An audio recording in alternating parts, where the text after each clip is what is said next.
So good afternoon, Kristina.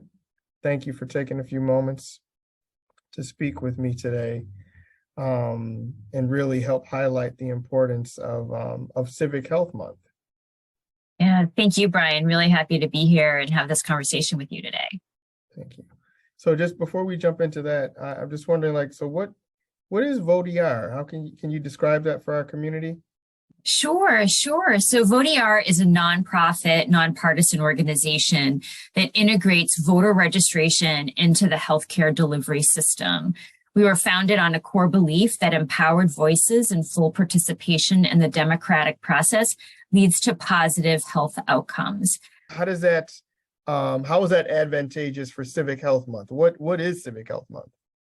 Yeah, so Civic Health Month is a nationwide celebration that's held each August, where we highlight the strong connection between healthcare, healthy communities, and civic participation. So this was started in 2020, and at that time, we had about 100 organizations sign on to be partners with us. In 2021, we had about 240 organizations, and now we're well on our way to over 300. And in fact, this year, the Commonwealth of Massachusetts actually proclaimed August as Civic Health Month. So the state, in a bipartisan effort between a Republican governor and a Democratic Secretary of State, signed off on this. So we were really excited to get that acknowledgement. Our three objectives for this month are really to drive voter registration. So it's the perfect time as we're coming up to the November election. And this year we have a midterm election. So August is a great time to get people thinking about checking their voter registration, updating it if they've moved or had any changes, registering for vote by mail if that's something that's available to them in their state, and really creating a voting plan. We want to really increase the awareness around upcoming elections. It's not just the big ticket kind of offices that we want people to turn out for the presidential, et cetera. You know, what's going on in your community in Massachusetts, again, using that as an example, it's my home state. We're voting for governor, lieutenant governor, secretary of state, and secretary of states are the people who decide how our elections are going to run and how we're going to allow people to vote. So these are really crucial types of elections that are happening. So we really want to lift that up during this month. And then amplify the voice of the civic voice in healthcare. So really getting healthcare administrators, healthcare professionals, providers, understanding that link between health and voting and getting on board. And as I talked about earlier, really talking to patients about registering to vote and being civically engaged in communities. Thank you, if you will. Can you give maybe a brief snippet of history on Vot-ER and how and why healthcare professionals are front and center in this voter registration drive? Sure.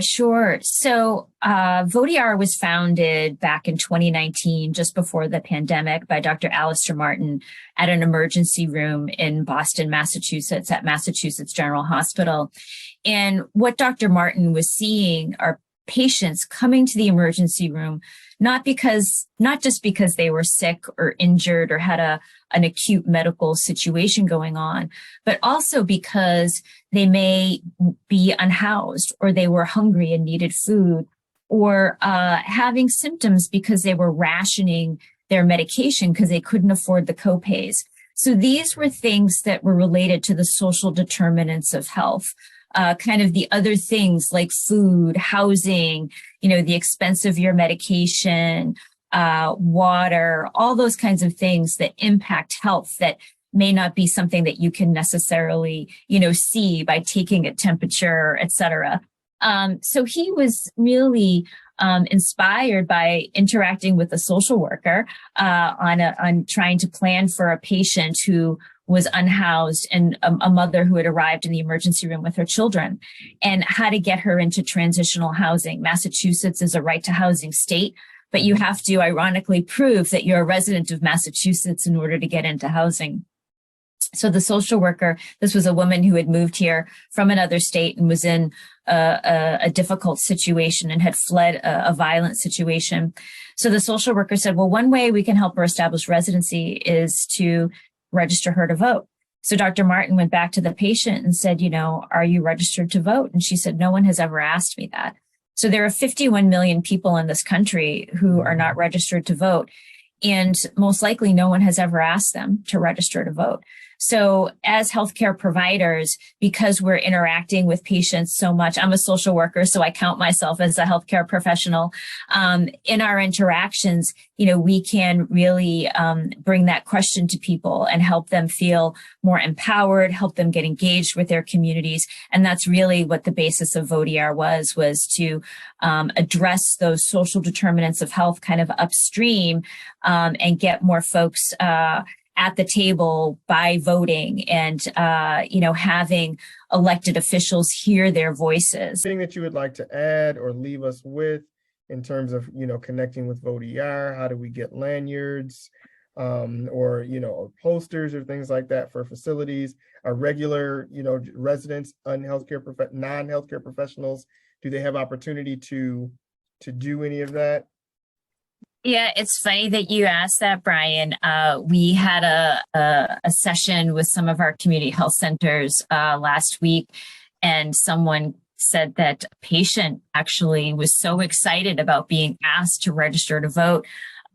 She wondered if she could order her own badge. And we said, sure, because she wanted to bring it back to her community and her neighborhood and register her friends and neighbors. And it's such an easy tool that she was really excited to do that. So we said, yes, these badges and lanyards are free for everybody.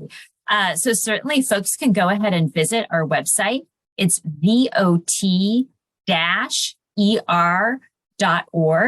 And from there, you can see the links to the badges and lanyards.